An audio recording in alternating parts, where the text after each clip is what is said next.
The following program, Live and Learn, is made possible by Aging Partners. Find out more on their website. Hi everyone. Glenn Van Akron is a familiar and well-respected leader in the long-term care industry, both at the state and the national level. His wisdom on leadership is a game changer. You'll want to stay tuned. Hi everybody, welcome to Live and Learn. My name is Kim Hachia. On today's segment, we'll be talking about suicide among the older population and how we can prevent it. Stay tuned. This and more on today's Live and Learn. Hi everyone, I'm Julie Masters and welcome to Live and Learn. It is an absolute pleasure to have with us today Glenn Van Akron. Glenn is an author, he is a podcaster, he is a respected leader within the long-term care arena, but he is also a very good soul. Glenn's starting a new transition, and so he's agreed to be part of our conversation. Glenn, welcome to Live and Learn. Thank you. I'm honored to be here, Julie. Well, we're honored as well. So, Glenn, you have this extraordinary resume. You're someone who has done so many things in your life. For our Live and Learn viewers, do you think you could tell us a little bit about your background, how you got to where you are today? Well, absolutely. They're probably most interested in the fact that at 10 years old, I was hired to be a bowling pin setter in a bowling alley that did not have automatic pin setters. So that was the beginning of my illustrious career. Wow. That was 63 years ago. And so here we are today. But no, when I graduated from college, I went to work with juvenile delinquents. Having been a juvenile delinquent, I found that was a natural fit for me. Worked in adult corrections for a while. And then I found my way into the long-term care world. And for 20 years, I had the privilege of working with adults with disabilities, which literally transformed my life. And during that time, I was introduced to Vetter Health Services, which now is Vetter Senior Living. And about, 10 years later, the founder, Jack Vetter, invited me to become a part of the Vetter Senior Living family. And in 1999, 26 years ago, I joined Vetter Senior Living, and it has just been an absolute wonderful journey. It's where I really became passionate about serving the elderly and doing what's right for those who built this wonderful country we live in. And so it's kind of a unfortunate time when I think about leaving that again, but at the same time, the memories that I possess of my time at Vetter Senior Living are incredible. So. Well, I think it's, again, given your background and your history, and certainly Mr. Vetter, in seeing your potential, I don't think you're leaving things behind. I think you have much to offer. Well, thank you. You're welcome. So you have many talents: blogger, speaker, podcaster, and you're the author of several books on leadership. What have you learned about guiding people in their careers? I think the most profound thing I've learned is you can help people to become more of who they are, but you can't help them become something they're not. And so years and years ago, I realized that you can't put in what God left out. So help them develop and become the best version of themselves that they can possibly be. That's a real freedom for any leader when you let go of believing that it's your job to change people and realize it's your job to develop people and develop who they are. For me anyway, it transformed my approach to leadership. That is so powerful, moving from change to develop. Yeah. And I suspect there are many leaders that think, I wish I would have known that a while ago, but it's never too late, is it? No, it's not. And believe me, it's not, because it's when you make that transition, you realize it is not my job as a leader to make everybody become who I want them to be. It's to help them become everything that God is making possible for them to be.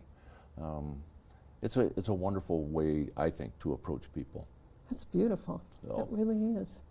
So, Glenn, your most recent book, Leadership Matters, Make Where You Work a Place People Love to Be, is really about creating a positive workplace. Let's talk about the book. Okay. And can you tell our viewers, especially those leading teams, and I know there's many viewers that have that responsibility, what are some of your top suggestions for making this possible? You know, I'm going to have people who are going to listen to the first thing I'm going to tell you, and they're going to go, "You got to be kidding me, that's all you got?" But it's the basis of everything I think about in terms of culture, and that is create an environment wherein people feel good about themselves, they feel good about the job, they feel good about the people they serve, the people they work with, and when they go home at night, they feel good about the organization. If you can accomplish that, now I understand there's a lot of factors that go into building it, but if you can accomplish that, you will create a culture wherein people are inspired to become the very best that they can possibly be. I've been driven by a simple statement that I want to make where we work a place where people love to be. And so much of my thinking, many of my efforts, basically as a leader, go into that. How do we make this place a people love to be? And it's not something that has to be profound. It's pretty little things day in, day out that make it possible for people to love being where they are. Culture is really, it's simply a matter of the attitudes and the behaviors and the actions that we expect inside of a work environment. And the leader, me, it begins with me, I have to be it. I have to be what I want the culture to be. I can't expect others to be anything that I'm not willing to be. So I've often said to leaders, here's the deal. If you want to measure your culture, just realize that the culture is nothing more than what you create and what you tolerate. And so this is going to be the only negative thing I say on this little podcast, Julie, but we have to also, we have to abandon the excessive tolerance of bad attitudes, underperformers, because it pulls down your high-performing people. And I want to lift those people up. And you can't do that if you have a culture that's toxic. And so creating that positive environment for people, I think, it's critical. I give 80% of my time as a leader to thinking about culture. Well, and you think about your work, particularly within a long-term care setting, that involves a lot of hands-on. It involves engagement with the people that have been entrusted to your care, along with their families and their friends. Can you talk a little bit about why that culture makes such a difference in terms of the services that are being delivered through Vetter? Absolutely, it's everything. When somebody walks in the front door, that first impression that they get is going to be the impression they carry. And in a culture that's, let's say, toxic, I could use, I guess, other words, a negative culture, the first thing they're going to experience is not what we want them to feel. And so we focus very heavily on the hospitality side of culture. And we want, when somebody walks in the door, to feel like they're the most important people in our lives, and then treat them that way the entire time that they're in the facility. So it's a guiding force. The culture is a guiding force for everyone that we interact with, not just team members, not just residents, not just family members, but it's for the UPS guy who walks in the door as well. What is the culture that they experience? You know, it's that idea of you give people dignity for who they are, not what you think they should be, or that's right, but who they are. That's exactly right. And then when it comes to team members, I'm glad you brought that up, because I think a leader who makes people feel valued, who makes people feel appreciated, will have an upper hand on also retaining the best people possible. It's that kind of an environment, I'm learning 50 years into this, is what people are really looking for. Well, and the high turnover in the long-term care arena would suggest there has to be a way to crack the code, and it sounds like you've figured that out. You know, I'm so glad you brought that up. You don't know this. So CMS, as you know, Center for Medicare and Medicaid Services, they judge everything we do. I mean, they have data on everything we do in the long-term care world. So Julie, you'll be really happy to know we have the lowest turnover of nurses in the nation. In the lowest nation. in the nation. That is beautiful. That is for the Congratulations. top 74, the largest 74 long-term care companies in the nation. We have the lowest turnover, yes. What a compliment. Yeah. And what does that, you think about what that means for the people that are receiving care, and to know that they're seeing the same person consistently as opposed to new face, new name, and the challenges of that. Absolutely. Well, in our world, relationships are everything. Yeah. So the opportunity to build relationships with our residents and them knowing that every day the same person is walking in and out of the room also creates safety and security for them. So yeah, there's a lot of great benefits that come out of the low turnover. And even our total turnover, we are far below the national average. I think we were at 32%. And national average would be somewhere between 65 and 75. So we're That's pretty impressive. proud of it. Yeah, we're That's proud. impressive. Yeah. I think your work is making a difference. Well, we have great people, so that helps. So a few months ago, your mentee, Yes. Jaylene Carpenter, made her way to the Live and Learn studios, and she said that, just in terms of what she's learned from you, that you have such a strong focus on mission, vision, and values. And I'm just curious, how has your mission, vision, and values changed or remained the same over the course of your career?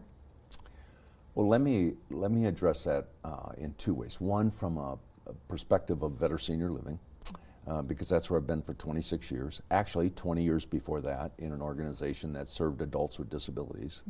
And the mission, vision, and values were the heart and soul of everything that we've done. So in my 46 years in long-term care, our mission, vision, values became me, and I became them. And so at Better Senior Living, our mission is dignity in life, but we interpret it this way. It means that we will treat every person as the most important person in our life. That's the heart of culture, but that's also the heart of caring.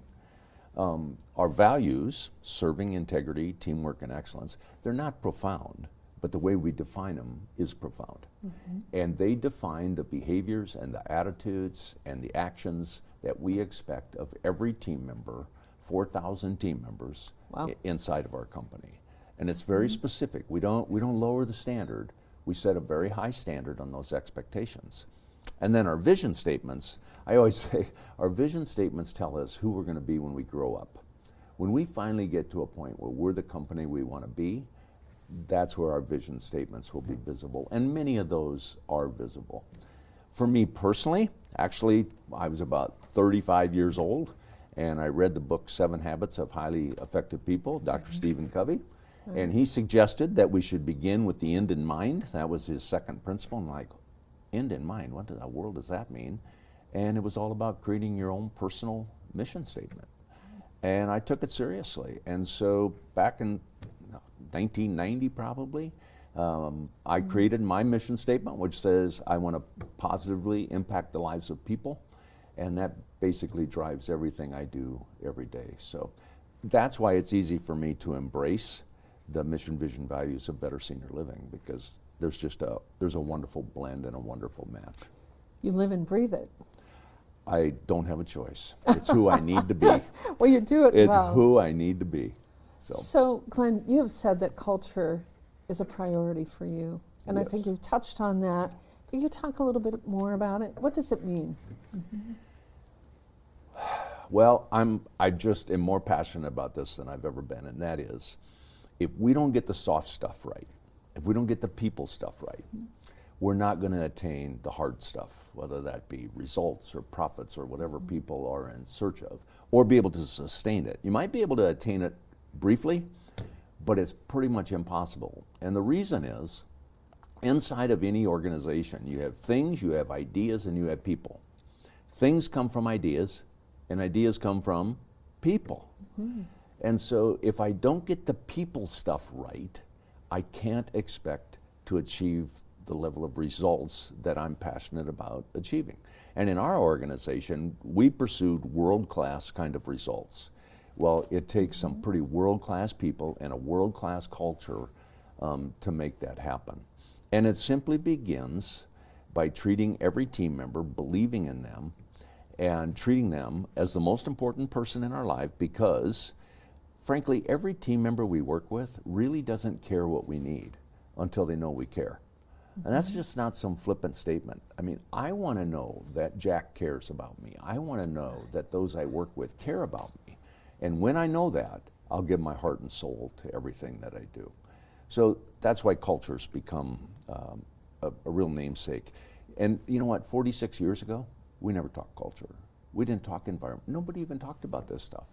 And today, it's still a topic that's hard for some leaders to think about, to talk about, and to grasp. Well, it's no longer a luxury, it's a necessity, I would think, particularly because with workforce issues and so on, it's that idea of what can we do to retain, as opposed to keep having to train new people if you can maintain the workforce you have. Amen.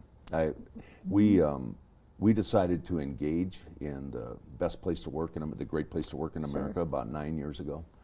And that has just been a phenomenal experience for us as we've raised the bar on team member satisfaction, and every year look at what are the specifics we can do to ensure that our culture does create satisfied, fulfilled people.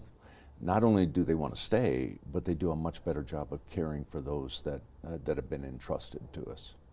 So I can attest to this, having made trips to several Vetter properties across Nebraska this past summer, and how many times I would walk into one of your communities and be part of their team meetings to see the team members expressing pride because they had achieved this goal or that goal, and that sense of their commitment to the mission and vision and values, and they're living out the culture you've created. You know, I did a tour of all the facilities in my last year. I called it the road trip. It was celebrating the legacy road trip. And I smiled every time I left a facility because I experienced the same thing you did. And it was so affirming to me that we're on the right path, we're doing the right things, and we're doing what's right for our elders. I couldn't agree more. So Glenn, you are a man of many words, and that's probably one of the things that I... So you're saying I talk too much? No, Is that, no, oh, no? okay. Okay. No. And what I mean by words, and I admire this about you, you are someone who has quotes that can be inspirational. What would you say is your signature quote? It's a quote that drives my leadership life. And it's to believe in people more than they believe in themselves. It's the way I love to approach people in general. It's the way I see people. It's my attitude about people in general, and especially those that I work alongside. So I'm curious, who believed in you early on in your life? And maybe later as well. Yeah.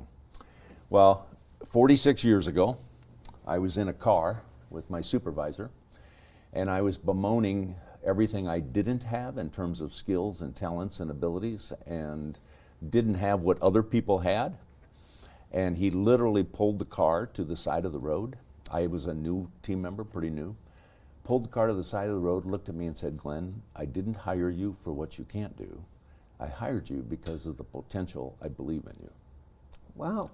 There's a life-transforming statement. And I would say to you, I never had supervisors say anything like that to me in the past. And it made me look at myself, and it made me look at my responsibilities differently. Then I ran into the philosopher Goethe once said, "The way you see people is the way you treat them. And the way you treat them is what they become." I've often used 2-year-olds for that. We call them terrible twos, and if we call them that long enough, they'll live up to our every expectation and show us how terrible they can be. But Goethe went on to say something that has driven my life. If you see people as they are, they will continue as they are. But if you see them as they're capable of becoming, they'll become what they're capable of becoming. And I've told my team over and over, I see you into the future. And there's a lot of good stuff that's going to happen. That is my final message to my team at the Better Senior Living Home Office as I transition in December. This last Monday, I looked them in the eye and said, I love you, I believe in you, and I see you into the future, and you've got a very bright future ahead. Wow. So, You know, that is such a powerful insight, and you think about that could apply really to anyone in any arena, any discipline. But I also think from an aging standpoint, that when we're working with people as they age, that sometimes we come in with preconceived notions that, yeah, people rise to those preconceived notions, but we can see the potential. And you talk about meaningful transitions. I know that's something we're going to talk about a little later, but, you know, thinking about in your own life, what do you see as what you're going to be able to rise to as part of this meaningful transition? I'm figuring that piece out. Right. I've said to many people over the last year especially, I just want to find a way to take everything I've been able to learn in my life and try to inspire one person to be a better person, to be a better leader, to be a better team member, to be a better whatever. I don't have, Julie, I don't have all the answers, but I do have a few years. And years do teach you an awful lot of things. And so I hope along the way God introduces me to opportunities to make a difference in people's lives. Oh, I have no doubt. And I think this interview and the Live and Learn viewers will be very inspired by the things that you've said up to this point. We have a few more things that I'd like to, Where are we going? to tap into. Well, in terms of leadership principles and your most recent book, what do you think you've discovered that other leaders should, beyond what we've talked about so far? Yeah. Well, here's a really good example of something every leader has to learn. And that is, people do things for their reasons, not your reasons. People do things because they want to. Not because you think it's a great idea, not because I say, hey, I'd love for you. They might comply and they might say, okay, I'll do it. But it's not that they're inspired to do it. And so as leaders, what we need to do is find their reasons. I've told our leaders many times, it's not what we think, it's not what we think they think, it's what they think that matters. So get inside of people's heart, get inside of their soul, find out who they are, find out what's important to them, what motivates them, what inspires them, what makes them excited to come to work in the morning, and then let's provide opportunities for them to experience that. You know, somebody once said, you can't lead a horse to water or something like that. But I said, well, the reason for that is you've got to find out what makes them thirsty, first of all, and then you can lead them to what makes them thirsty. But the same is true with people. Find out what makes them thirsty. Find out what makes them passionate about what they do, and then provide opportunities for them to do that. One of the ways we did that at Better Senior Living is we became a very strengths-focused company. We focused on people's strengths and said, how do I take those strengths and allow them to do more things that are going to make it possible for those strengths to come to life? Not just be on a piece of paper, but I want to see them living in their lives and make it possible for them to excel in what they do because they're given the things that they love to do anyway. So I understand we don't always get to do the things we love, but love it anyway and find ways for them to excel. Oh, that's powerful, isn't it? Love it anyway. Yeah, love it anyway. Love it anyway. You know what, when I was setting those pins back when I was 10 years old, it wasn't like a love affair with bowling pins, I can tell you. But but you did a good job. Well, you know what, after a while, you get a little older, and I did realize after I got approached by Bob to say, listen, you have potential. And that changes the way you view life and your job. Yeah, you have potential. So I have two more questions to ask you. You know, as someone who truly is such a respected and admired leader in long-term care, and thinking of the proverbial Dr. Tom Osborne, 3 plays down the field, by the way, another Live and Learn guest, what do you see as the future of long-term care? Jim Collins, the author of Good to Great, said change doesn't begin with a vision, it begins with facing the brutal facts. I think that's true in our profession as well. I would suggest that the future of long-term care doesn't begin with some illustrious vision out there. Julie, you're well aware we are going to have an onslaught of elderly people who need to be cared for. And when you say, what do you see as the future, I think the brutal fact here is that we need an influx of people who are passionate about caring for the elderly, who are passionate about senior care, who are passionate about providing world-class quality care. Our profession needs it.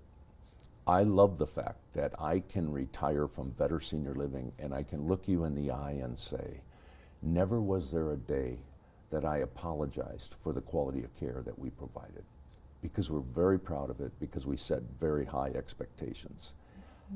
I believe we're at a time where those expectations need to be elevated by all of us. Every provider who has been blessed to serve the elderly need to raise those expectations and raise the bar. That's what the future needs to be. Wow.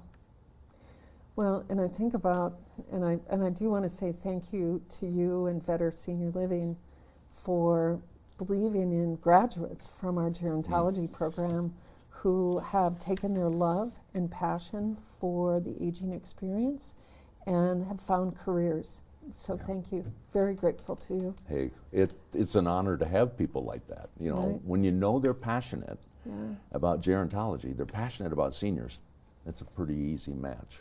You can't create it. No, you no. know, you said God-given gift, and I would tend to agree.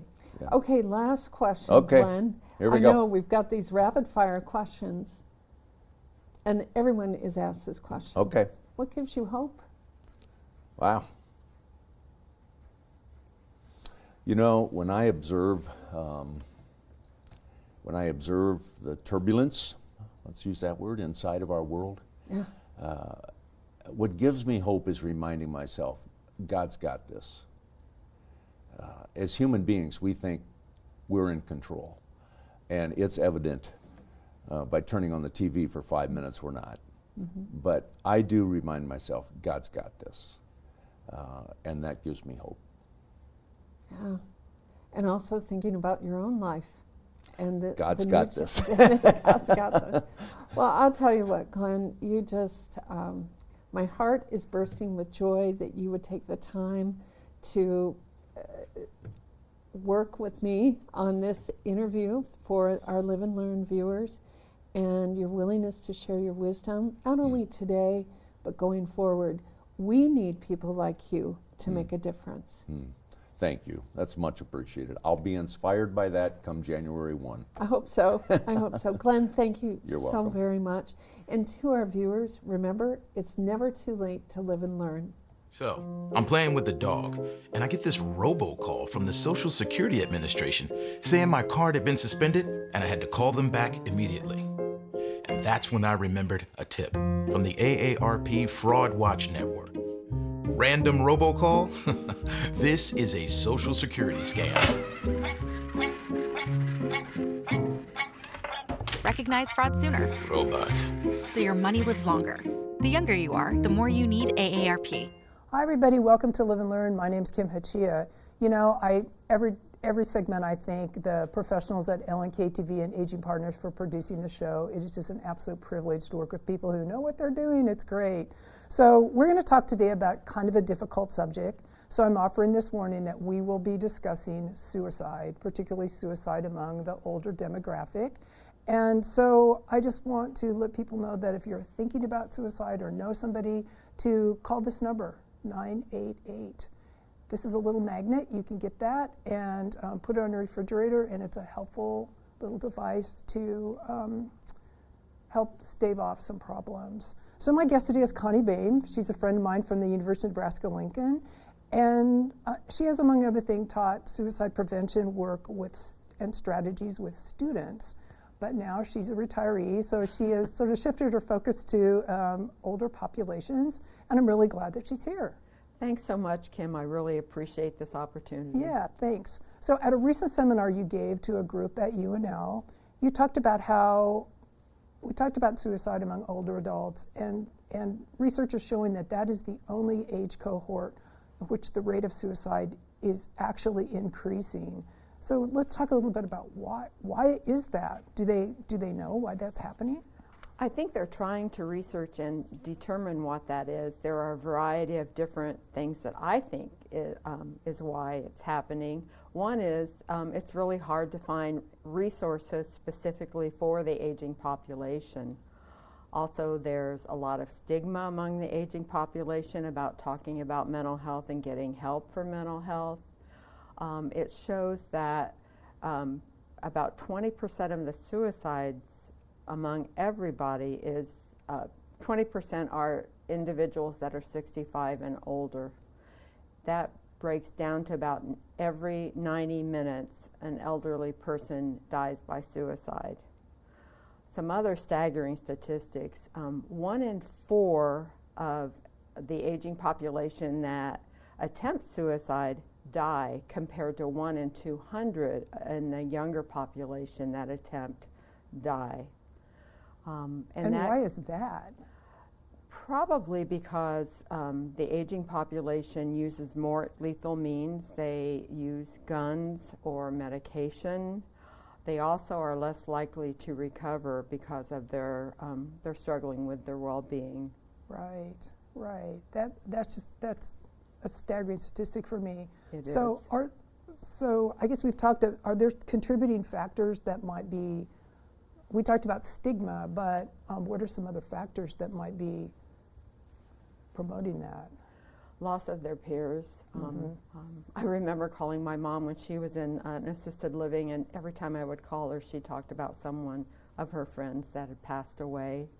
That leads to smaller social connections, loneliness, financial and health challenges, as I mentioned before, their declining well-being, and also ageism, prejudice against the aging population. I prefer to use aging instead of elderly. That's just right. No, I think that's true, although that is also kind of demonstrate the stigma that we all have about we're all going to get older and we're all going to, but there is that, I'm not elderly. And I remember one of my grandmothers, when she was 88 years old, and we said, and she was living in an assisted living, and we said, let's go down to this sunroom area. And she says, no, that's where the old people are. And we're like, okay.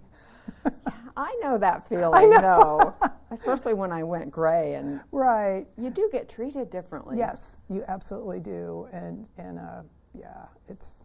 So let's talk about, are there warning signs that we might look for in either ourselves or our friends or other people that they may be thinking about this? There are several warning signs. One of them is giving away prized possessions. That's actually a warning sign for any population. Another one would be not taking care of themselves, not practicing self-care like they normally do, not taking their medications as they should, not seeming to really care about their own safety, maybe talking about being a burden to their family. Also, a drastic change in behavior. One thing might be they might not want to do the hobbies they normally did.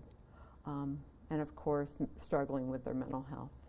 I know that, I'm going off script. Okay. I know that when I do my annual wellness exam at the doctor's office, they always ask those questions. I think maybe that's a Medicare requirement. I think it is. And I've always wondered how many people, although jokingly at my doctor's office when it said, are you feeling more stress? And I'm like, yes. And my doctor's a friend, and she looked at me and she said, stop watching so much television. Oh. I think my doctor said the same thing, because I'm a news freak. Yeah.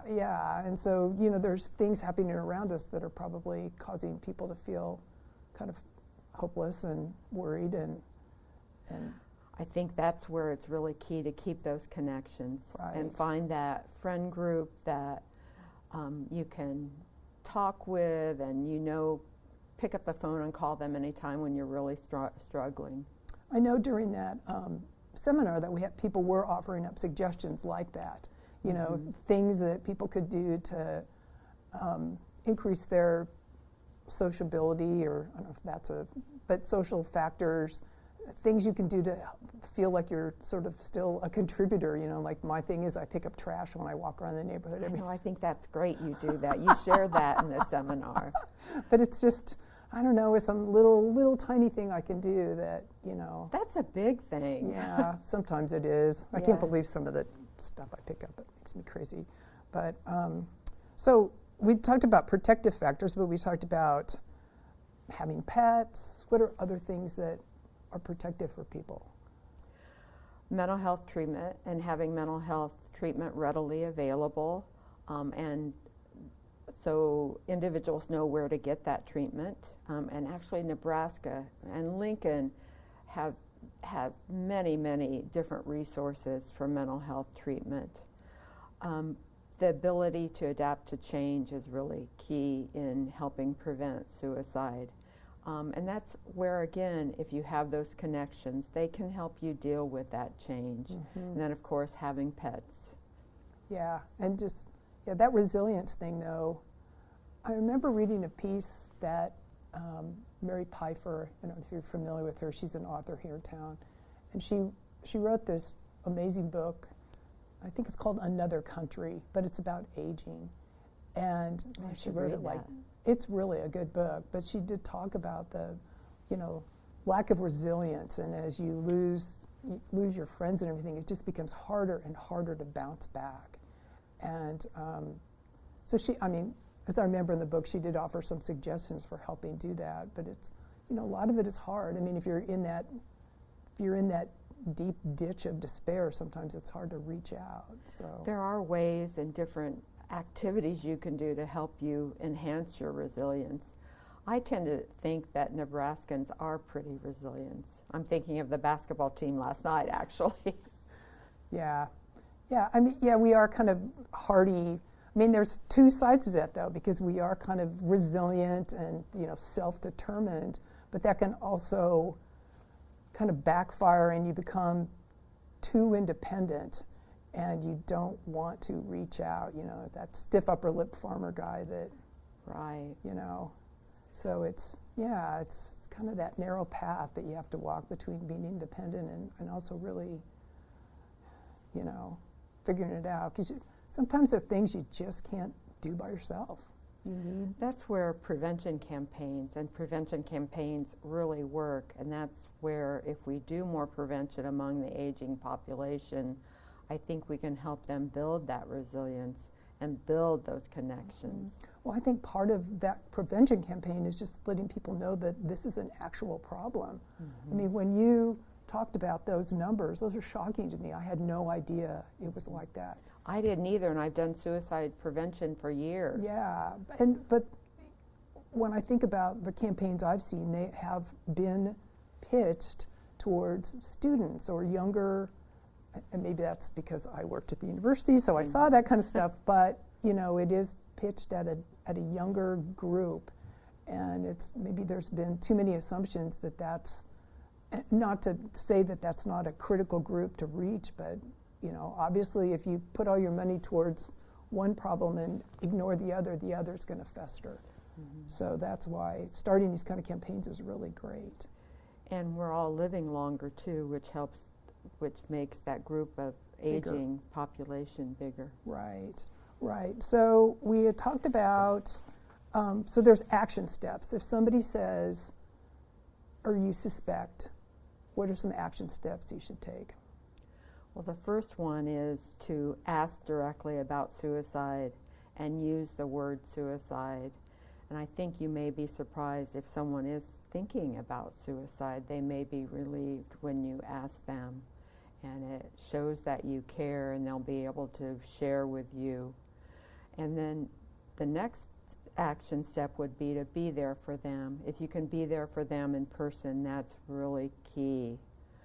And keep them safe.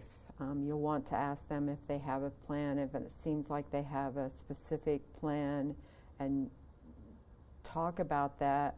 See if they have a gun available to them. And research shows about 37% of the aging population have guns in the home.